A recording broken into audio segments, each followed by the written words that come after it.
네, 안녕하세요. 저는 IDSL 학부연구생 이준식입니다. 제가 발표할 논문은 LLM Solving Sim, A Simulation Infrastructure for LLM Inference Solving System입니다. 목차는 다음과 같습니다. 인트로덕션 단계에서 왜 새로운 LLM 시뮬레이터가 필요한지 설명드리고, 이전의 시뮬레이터의 한계, 그리고 LLM Solving Sim의 핵심 설계 원칙, 그리고 두 번째 백그라운드에서 이 LLM 모델 구조에 대해서 설명을 드리고, 그리고 기존 LLM 추론의 이 배칭 방식과 이 메모리 구조의 한계점을 설명드리겠습니다. 그리고 세 번째 프로포스트 메소드에서 LLM 설빙 시뮬레이터의 이 구성 요소와 워크플로우를 말씀드리고 LLM 병렬화 방식 세 가지를 소개해 드리겠습니다.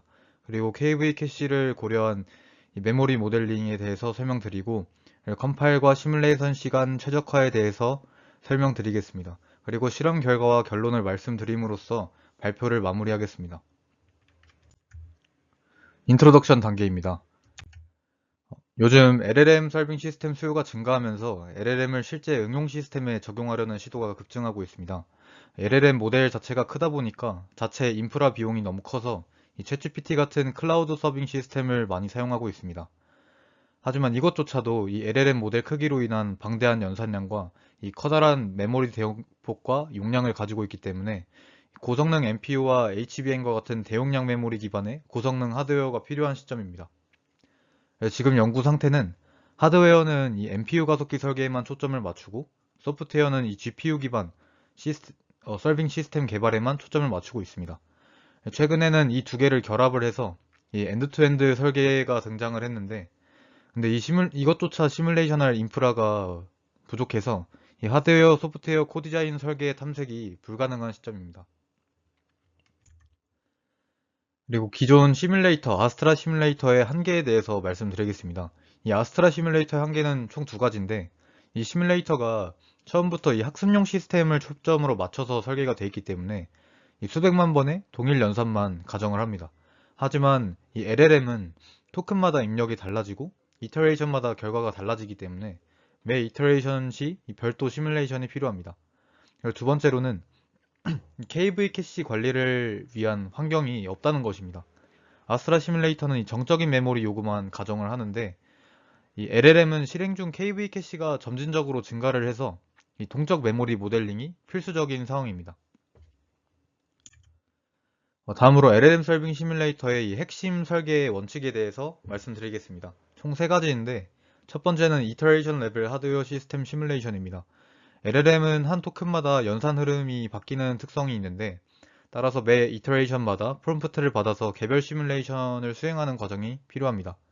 그리고 KV 캐시를 고려한 모델링 방법인데 LLM은 추론 중 KV 캐시가 지속적으로 생성돼서 KV 캐시 크기를 실시간으로 추적을 해서 그에 따라 페이지를 할당하거나 교체하는 디맨드 페이징 방식을 적용합니다. 그리고 마지막으로 컴파일러와 시뮬레이터 시간 최적화 과정입니다. 하드웨어 시뮬레이션 과정에서 이 반복적인 컴파일과 시뮬레이션은 이 커다란 시간 병목을 일으킵니다. 따라서 LLM 구조에서 이 반복되는 트랜스포머 블럭을 컴파일과 시뮬레이션을 해놓고 그것을 다시 캐시해서 재사용하는 방식을 적용을 하면 전체 시뮬레이션 시간을 대폭 단축시킬 수 있습니다. 다음으론 백그라운드입니다. 이 논문에서는 디코더 기반 트랜스포머 모델을 두 가지 페이즈로 나눠서 설명을 하고 있는데요. 이 트랜스포머 블럭에서 일어나는 부분이 이니셜 페이즈입니다. 이 프롬프트를 입력받아서 이 모든 토큰의 이 QKV를 생성을 하고 생성된 QKV는 이 멀티헤드 애텐션과 그리고 피드포워드 네트워크 레이어를 통과를 해서 최종적으로 하나의 토큰을 출력을 합니다. 그리고 제너레이션 페이즈에서 이 오토 리그레시브 구조에 따라 이 생성된 토큰이 입력으로 다시 재사용돼서 새로 생성된 토큰에 대해서 QKV를 다시 계산을 합니다. 그리고 이 구조의 두드러지는 특징은 이전 토큰의 키 밸류를 KV 캐시로 저장을 해서 재사용하라는 방식이 특징입니다. 다음으로 기존 LLM 추론의 이 배칭 방식과 이 메모리 구조의 한계점에 대해서 말씀드리겠습니다. 이 구조적 한계는 멀티헤드 어텐션 레이어에 존재하는데 멀티헤드 어텐션 레이어는 프롬프트마다 구조가 달라서 배칭이 불규칙하기 때문에 어려움을 겪고 있습니다. 따라서 LLM 설빙 시뮬레이터는 셀렉티브 배칭 방식을 통해서 이 QKV 제너레이션과 Feedforward 네트워크처럼 이런 비어텐션 레이어는 기존 배칭 방식을 적용을 하고, 멀티헤드 어텐션 레이어는 각 프롬프트를 개별 워커, 뭐 예를 들어서 MPU 노드, MPU 그룹수와 같은 이 워커에 적절히 배분을 하는 방식입니다. 두 번째로 KV 캐시 메모리 낭비 문제입니다. 프롬프트의 최대 시퀀스 길이에 맞춰서 고정 메모리를 할당하면 이조차 이 메모리 낭비로 이어질 수 있기 때문에 LLM 서빙 시뮬레이터는 이 KV 캐시 페이징 방식을 이용을 해서 이 페이지 단위로 메모리를 관리하고 더 큰 배치 처리와 높은 메모리 효율을 확보할 수 있게 합니다. 다음으로 프로포스트 메소드입니다. LLM 서빙 시뮬레이터의 이 구성 요소에 대해서 설명을 드리겠습니다. 왼쪽 그림은 LLM 서빙 시뮬레이터의 이 CPU와 NPU가 각각 어떻게 유기적으로 연결이 되어 있는지를 보여주는 토폴로지이고, 오른쪽 그림은 LLM 서빙 시뮬레이터의 워크플로우의 구성 요소입니다. 호스트 노드는 이 CPU와 D램으로 구성이 되어 있고, LLM 추론 시 소프트웨어를 실행하고 전체 NPU를 관리하는 역할을 합니다. 그리고 NPU 노드는 상대적으로 작은 디바이스 메모리를 가지는데, 이때 LLM 추론 시 연산을 직접 수행합니다. 그리고 LLM 서빙 시뮬레이터는 총 5가지의 구성 요소로 구성이 되어 있는데, 첫 번째는 스케줄러와 폴리메스 컴파일러, 그리고 제네시스 시뮬레이터, 차크라 그래프 컨버터, 그리고 아스트라 시뮬레이터가 있습니다. 이 5개가 어떻게 유기적으로 연결돼서 동작을 하는지 다음 페이지에 말씀드리겠습니다. 이 스케줄러는 사용자 프롬프트를 수신해서 스케줄링, KV 캐시 관리 전략에 따라서 배치를 구성합니다. 그리고 이 배치를 구성할 때 요청의 도착 시간과 내부 타이머와 비교를 한 뒤 이 배치 처리가 가능한 요청인지 판단을 하고 선택을 합니다. 그리고 폴리메스 컴파일러는 스케줄러가 만든 배치를 구성을 바탕으로 모델을 컴파일합니다. 그리고 제네시스 시뮬레이터는 컴파일된 모델을 사용해서 단일 NPU에 대한 하드웨어 시뮬레이션을 실행을 합니다. 이때 동작을 마치면 트레이스 파일이 생성이 됩니다. 그리고 차크라 그래프 컨버터는 이 트레이스 파일을 바탕으로 시스템 내에 이 설정된 병렬화 전략에 맞는 실행 그래프를 생성을 합니다. 이때 병렬화 전략이라고 제가 말씀드렸는데, 이것은 다음 페이지에서 제가 구체적으로 말씀드리겠습니다. 그리고 아스트라 시뮬레이터는 이 차크라 그래프를 바탕으로 전체 시스템 시뮬레이션을 수행하고 동작을 분석을 합니다. 이때 결과를 스케줄러로 반환을 하는데, 이 스케줄러는 이 결과를 바탕으로 이 배치를 구성할 때 결과를 참조를 해서 배치를 구성하는데 도움을 받습니다. 따라서 이 이터레이션이 반복이 될 때마다 이 5가지의 구성 요소가 이렇게 흘러가는 식으로 반복되는 방식으로 추론이 진행됩니다.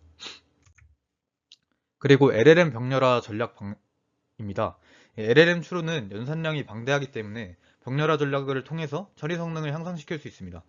이 LLM 설빙 시뮬레이터는 사용자 설정에 따라서 병렬 방식, 그리고 NPU 그룹수, NPU 노드 수까지 구성이 가능합니다. 그리고 LLM 병렬화 방식이 3가지가 있는데, 이 텐서 병렬화 방식은 이 그림을 통해서 설명을 드리면 이 디코더 블럭을 서로 다른 NPU에 분산을 시켜서 각각 추론을 하게 한 다음 올리듀스 연산자를 통해서 병합을 한 뒤 한 토큰을 생성해내는 방식입니다. 다음은 파이프라인 병렬화 방식에 대해서 설명드리겠습니다. 이 방식은 여러 개의 디코더 블럭을 순차적으로 분할해서 NPU에 나눠서 배치를 하고, 각 NPU는 앞 블럭의 연산이 끝난 뒤 다음 블럭을 이겨서 처리합니다. 이 그림 5를 보시면 총 3개의 토큰과 12개의 디코더 블럭이 있을 때의 예시인데, 이 그림은 토큰 A는 NPU 0에서 블럭 0부터 3까지 처리를 했고, NPU 1에서 이 블록에 4부터 7까지를 거쳤고, 이 NPU 2에서는 이 블록 8부터 11까지를 거치며 최종 출력이 생성되는 순간을 묘사하고 있습니다. 또한 토큰 B와 C도 A와 겹치지 않는 블록에 처리하며 동시에 연산되고 있기 때문에 전체적으로 보면 여러 토큰이 NPU 파이프라인을 따라서 흐르며 병렬로 처리되는 구조입니다. 다음 하이브리드 병렬화 방식은 이 NPU 그룹 내부에서는 이 텐서 방식을 활용하고 NPU 그룹 간에서는 파이프라인 방식을 따르는 형식입니다. 그리고 이 밑에 Selective Batching for Attention Layer라는 개념은 이 멀티헤드 어텐션 레이어는 이 배치가 어렵지만 병렬화 또한 어렵기 때문에 별도 처리가 필요합니다. 그래서 제네시스 시뮬레이터는 각 어텐션 레이어의 고유 아이디를 부여를 하고 이 트레이스 파일에 기록을 합니다. 차크라 그래프 컨버터는 해당 아이디를 기반으로 각 MPU에 어텐션 레이어를 분산 배치합니다. 다음으로 이 LLM 서빙 시뮬레이터의 디맨드 페이징 방식입니다. 이것은 이 LLM 시뮬레이터가 다양한 제약을 고려한 현실적인 시뮬레이션을 가능하게 합니다. 스케줄러와 긴밀히 연결되어 동작을 하는데 각 프롬프트의 시퀀서 길이를 기반으로 이 필요한 KV 캐시 페이지 수를 계산을 하고 단일 배치 구성으로 이 MPU 내부의 자체적인 디바이스 메모리까지 할당할 수 있습니다. 그리고 이터레이티브 방식으로 동작을 하는데 기존 프롬프트가 끝나면 새로운 요청을 평가를 하는데 이때 메모리 여유 공간이 없으면 KV 페이지 이 교체 수행까지 진행을 합니다. 그리고 페이지가 부족하면 이 기존 KV 캐시를 호스트 메모리로 이동 및 교체합니다. 이것은 뭘 의미를 하냐면 차크라 그래프 컨버터가 스케줄러의 결정을 반영한다는 의미입니다. 왜냐하면 제가 아까 KV 페이지를 교체를 하거나 이걸 호스트 메모리로 이동을 시킨다고 말씀을 드렸는데 이것 자체가 이 연산자 노드로 정의가 돼 있어 이거를 실행 그래프로 삽입을 한다는 것은 이 메모리 전송 시간이나 교체 시간까지 시뮬레이션이 가능하다는 이야기입니다. 그리고 컴파일과 시뮬레이션 시간 최적화 과정입니다. 제가 아까 이 반복되는 컴파일과 시뮬레이션 과정은 이 추론 시 큰 시뮬레이션 시 큰 병목을 일으킨다고 제가 말씀을 드렸는데요. 이 LLM 설빙 시뮬레이터의 이 중복 구조 재사용 최적화 전략은 이 트랜스포머 블럭의 초기 컴파일 단계에서 이 LLM 설빙 시뮬레이터는 이 트랜스포머 블럭을 한 번만 컴파일을 하면 이후 이터레이션 시 재사용을 해서 전체 컴파일 시간을 단축을 할 수가 있습니다. 그리고 추가적으로 어텐션 레이어와 비어텐션 레이어를 분리하는 전략을 제시를 하는데 비어텐션 레이어는 한 번만 컴파일하고 시뮬레이션을 하면 이 처리 시간은 길지만 재사용률이 또 높기 때문에 이 최적화에 능합니다. 그리고 어텐션 레이어는 프롬프트가 가변적이기 때문에 여러 번 컴파일하고 시뮬레이션 하는 과정은 불가피합니다. 다음으로 실험 결과에 대해서 말씀드리겠습니다. 첫 번째 실험은 이 모델의 동적 요청 패턴화 시간에 따른 요청 처리량 변화입니다. 실험 환경은 다음과 같고 이 베이스라인은 소프트웨어 프레임워크의 VLLM 프레임워크입니다. 그리고 LLM 설빙 시뮬레이터의 이 구축 환경은 다음과 같습니다. 그림을 보시면 이 빨간색 실선이 LLM 설빙 시뮬레이터이고 그리고 파란색 점선이 VLLM 프레임워크입니다. 이 위쪽에 있는 행이 이 이니셜 페이스인데 LLM 설빙 시뮬레이터가 실제 GPU 동작을 정확하게 반영하고 있음을 알 수 있습니다. 거의 그래프를 보시면 흡사한 모습을 보실 수가 있습니다. 상관계수도 0.93으로 매우 높습니다. 그리고 제너레이션 페이스는 이니셜 페이스보다 상관계수가 0.79로 좀 낮아졌는데 이 상관계수 하락 원인을 KV 캐시 생성으로 인한 구조 복잡도가 증가했기 때문이고 GPU는 이 플래시 어텐션과 같은 커널 최적화 기술을 활용을 했는데 LLM 설빙 시뮬레이터는 해당 기술을 반영하지 않았기 때문에 상관계수가 하락을 했다고 논문은 주장하고 있습니다. 그리고 두 번째 실험과 세 번째 실험은 계산대 사용 여부에 따른 시뮬레이션 시간 비교와 이 병렬화 방식별 시뮬레이션 시간 비교인데 실험 환경은 우선 모델 GPT-3를 대상으로 했고 이 측정 기준은 한 번의 이터레이션을 완료하는 데 걸리는 시뮬레이션 시간입니다. 이 계산 재사용 여부는 이 계산 재사용이 없을 때는 370초부터 430초까지 이렇게 길게 늘어지는데 이 재사용을 적용하면 9초부터 70초까지 많이 줄어든 모습을 보이고 있습니다. 이 MPU 수가 증가했기 때문에 전체 시뮬레이션 시간이 15% 증가하는 것은 자연스러우나 이 계산 재사용 기법을 통해서 시뮬레이션 시간을 그렇지 않았을 때보다 6배부터 42배까지 단축한 모습을 보여주고 있습니다.